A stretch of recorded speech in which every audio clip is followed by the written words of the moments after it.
We'd like to welcome you to the Glover Report. We have a special. We're coming to you live from the Middle East. Middle East, Baltimore. We got Teresa Davis in the house, and let me tell you, the lady brought with her, she brought with her $1 Million Man March.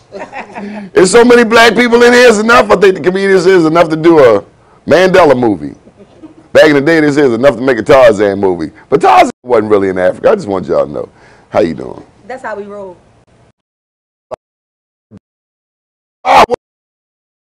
She's at WPP Network. Woo. Yeah, we left a few home. Tell them what you're doing. We are doing movies right here in your city, our city. Do y'all love the hair? Did you see the hair, the color? I'm learning a little stuff. We got makeup artists and the beauticians coming. Okay, fly. I'm all that. I'm a hairstylist by trade. You did it. That is what I do. Well, my husband cut my hair. He's a barber from jail, so yeah. Now, in all its seriousness, she was very serious about the last part. Yeah, I'm very serious. He just, how long has your husband been home? He's been home since October. I stopped counting because sometimes I get in there, but he's been home since October. And we're filming a reality show called Lord Didn't Free Chris. Now, on a serious tip, we talked about black business and employment. That's an agenda item at bemorenews.com. We also talk about ex-offenders. That's our third agenda item. In America, back in 1980, there were 300,000 inmates. Today, there are 2.3 million inmates. 44% of them are black men. Black women are the fastest growing demographic. In Baltimore City, they're closing schools faster than a Baltimore speed light camera. And I say that jokingly, but in all seriousness. Sure. In East Baltimore alone, last night I wrote down 4 recreation centers that were closed, including Tench Tillman. 4 recreation centers closed, schools closed and being closed. Yet, when we look at East Baltimore, for instance, Johns Hopkins catchment area is expanding. They built a new school over in that East Baltimore area, Henderson Hopkins or something. Yeah, I've seen that. And there's a big question as to whether or not the children, the black children from East Baltimore can even go to Henderson Hopkins. And according to the streets, no. So, then you got Dr. Andres Alonzo, and I'm painting the picture for you. Quiet on the set over there, because you're right in front of the camera. You're a bit of a distraction. But look, think about this. Where was it? About the Tench Tillman. Yeah. Oh no, we're about to open the school that's closing, and now they open a new school for John Hopkins. Whether the black kids can attend or not. No, the black kids can't attend. So we talked about the prisons. I was going somewhere with this. What's your husband's story? Well, he had a lot of money, and his mother died. I don't know. She had a suitcase. She gave all her children some money. So I don't know what made him this one day get up and go and allegedly rob a bank, because he already had some money. But he decided to go do it. So he was gone for 5 years, and I had to keep the house. Oh, I know where I was going. The Ritalin, the education. I was saying, I'm talking about Alonzo. Alonzo closed a number of schools, got rid of 75% of the principals. 75% of the principals. Then they bring in a whole new system of people. All I know is they're putting out black boys on Ritalin. And where I come from, that's called pre-dope. Yes, it is. So you're killing the schools, you're closing the rec centers, you're putting the little boys on pre-dope, and all of that is leading to a life of crime and drugs. That's how I see it. I don't see what good is coming out of it. And they hiding their belts for their jeans, because I don't see nobody with their belts on anymore. Just saying, wear your jeans and your belts. Mental illness is rampant. I have never seen men walking around showing their hind parts. Yeah, and such dingy underwear. I'm just saying. If you're going to show your booty, you should have some clean underwear. I'm just saying. So when you see my movies, you'll see. Well, why are you showing your butt? Right. Do you want somebody to tag you in it? I mean. I'm just saying.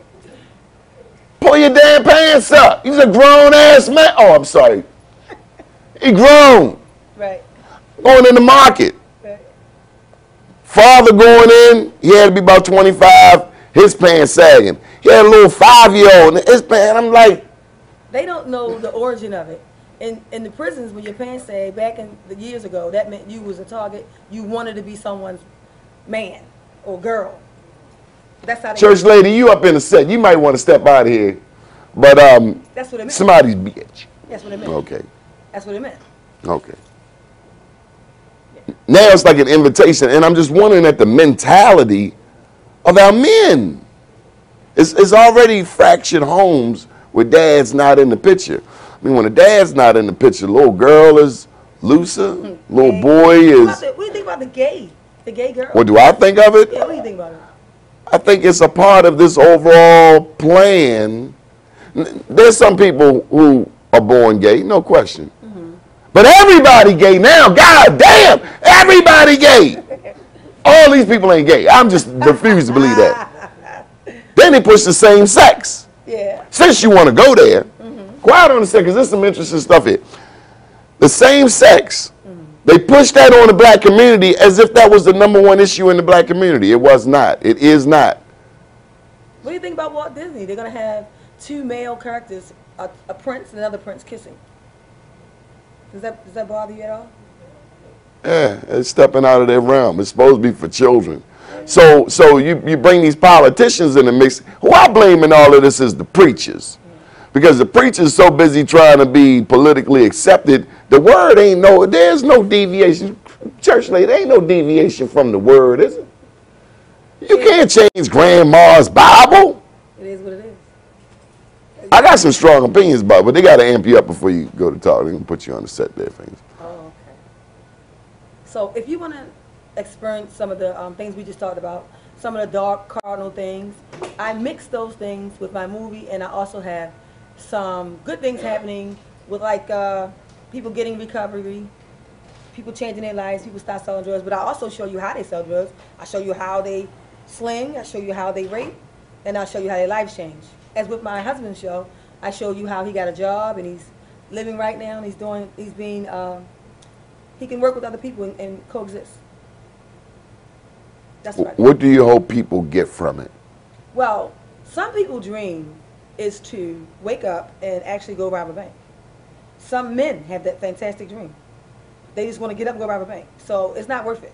He did 5 years and I was home to fend for myself for 5 years and not lose everything. Buying a house, driving a luxury car. If you know me, I drive a luxury car. Yeah, I'm a car payment behind. You know who I am. And yeah, it's hard keeping that stuff. And then when they come home to bills, it's depressing to the inmate because they got to come home to deal with what they left. God forbid they got to make a payment every month. Some people on parole and probation, they got to make a payment every month. Restitution. Yeah. And then you got to pay child support, some people. Right. So he came back home to not the restitution because he was clear to that, but he did come back home to child support. He has a beautiful daughter. But yeah, we're transitioning, so we're showing you how to move forward. He's a forklift driver. He's at work right now. That's why he's not here. But yeah, we're moving forward. So the shot of hope is to show that it can be done. Yeah. We don't have to go back to prison. We don't have to go back to a lifestyle. We don't have to go back to stinking thinking. Right, right. So I actually put him in a lot of the films. He is in the film The Last Laugh, starring all of Baltimore City rappers, comedians, things like that. Tell us about this rapper, comedian, entourage with you. Well, I wanted to put Baltimore in a light. She should call it Black Entourage. Yeah, I wanted to put Baltimore in a better light. Okay. I don't say I'm going to put Baltimore on. You from Baltimore? Yeah, we already on in my eyesight. I've been on. I just need you to realize that we on. So, yeah, that's how I feel. Looking at camera telling me. That's how I feel. I've been on. I've been writing books since 2000. I had 5 novels. One of them are 5 stars. You know, I've been on. Baltimore's been on. We are a talented group of people here in Baltimore. That is why other cities mimic us and they emulate us. Can I ask you a topic totally off conversation that might piss off a person or two in this room? I don't know. I hope it don't. Will we both have our clothes on? No! Woo! No, hair. You're a beautician. Oh. What do you think of the weevolution? Myself? That's a good question. I don't like... Does it kill your business? Because I don't see much of this. When I was going to college back in the mid-'80s, 83, people were... all my customers who are watching and listening, you wonder why I do this and I come home with this. Because you're doing all this. It's not yours. When you take out this and then you wonder who that person is in the mirror and you're shocked how you look and your boyfriend is like, where are your edges? I'm gonna talk about something else. No, talk about it. I want to know what happened when the sunlight and the and the air don't get to the brain because they didn't have something artificial there for so long. It causes alopecia areata. A lot of times it's irreversible. Your hair can't grow back. You know, it causes a lot of skin infections because a lot of. Did you know when they ship some of this fake hair, it's shipped with all kinds of other things, infectious things. Some people break out in the scalp. Some people break out in the hair and the face. That comes from where they shipped it from. They don't care about you. What makes wearing somebody else's hair so attractive to black women? We did a special last week.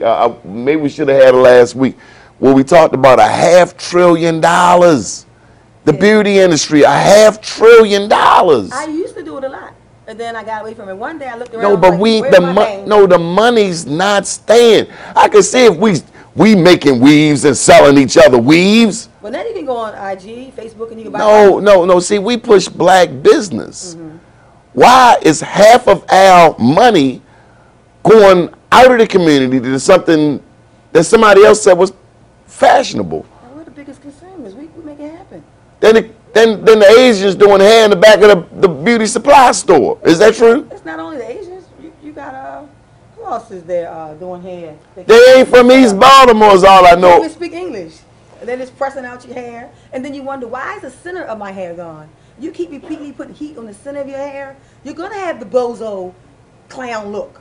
You keep blow drying it, it's going to be gone. You just tell me. Been there I have 30 years. Okay. All right. So what do you want to tell the world about your upcoming movies, projects? You got to come out and see them. I'm representing Baltimore. You guys love The Wire. Well, this is The Wire turned up. We're giving you the real. I've actually stayed at one of the recovery centers a few years back just to get some great ideas to bring light to you. Did you go to sleep? Well, no. I was up listening to a 24-hour marathon. Oh. And I got some really great stories. And then. Well, you ain't really experienced the treatment center unless you went to sleep. Nah. Stable. But yeah. And it was in Philadelphia. Shout out to Philadelphia. You know, shout out to New York. We work with New York for a lot of our movies. A lot of Baltimore people go to Philadelphia for treatment. That's what you're getting to. Right. That's where my brother, who is a producer, lives. And he went there for treatment 20 years ago. He's never came back. Any thoughts on recovery? Oh, yeah. Everybody who knows. I live near Pennsylvania Avenue. They sling more dope there than anywhere in the world. Yeah, I wish you luck. Everybody who knows me knows that I'm East side. I'm compassionate to the drug user. I'm compassionate to people who have dark sides. Everybody's a person. Do our children know they are born into a war? I think they're clueless because they're still innocent. I mean, when you consider how much heroin, cocaine, and crack is in our neighborhoods, shouldn't that be a war zone? Can I touch on something? Sure. The Percocets, thank you. Oh, yeah. The Percocets. You're getting high, my name. Okay. Just want to tell you. And that's the drug of choice No, you're getting high. for That's the new a lot of our young people. That's the new dope. And they think it doesn't have the stigma of heroin, boogie, all of that. But an addict is an addict. Yeah, you're getting high. I seen girls 20 years old pulling up in the truck to the corner where the perks at. Yeah, we actually have a movie called Percocet coming out too. We have another film called Umbilical Cord. It's about a hitman who's an orphan, and he doesn't know who his parents is. That's why I named it Umbilical Cord. And it's edited by this guy here. Fingers. Mike Megas, Fingers, yeah. We got another alias, wasn't it? Yeah, got a few of them. I can't name one of them. Okay. Yeah, they looking for him. So, yeah. Reinvent you. But Okay. yeah, he edited it in Umbilical Cord, so that's going to be the next project to I can't wait to see it. Where can we see this work? When are we going to see it? What's the debut? What's the launch party? What? April 16th, 7 p.m. Still in the Aries season. Yeah, because it's my birthday and a lot of things going on. I managed to stay unpregnant. I'm celebrating a lot of stuff. Yeah, She April does 16th. she does comedy. Yeah, everybody knows me. I'm a comedian. But April 16th, 7 p.m. at the Senator Theater. Be there to see 2 movies throughout. One starring Mama Jones of VH1 Love and Hip Hop, and the other one, The Last Laugh, starring everybody in Baltimore. All the local rappers, all the local comedians and actresses that came out. I love your hair. Thank you. How many colors are there? It should be 3. I see that My hair is trisexual. Yeah. I'm not. All right, you're watching the Glover Report right here on WPB Next. Well, networks with the trisexual hair. Okay. Yes, 3 colors. Okay, 3 colors. Yeah, but what colors are they? It's orange spice and red ruby and. She got orange spice. What else? Red ruby and a little beige. Red ruby. Yeah. And that's how I felt this weekend. But you can hold this. Why don't you hold this for a second? Let me see how you look. Isn't it heavy? Titans Arts Award, Best Film Director. You're watching the Glover Report right here on WPB Networks, and I do accept this honor. You can hold it.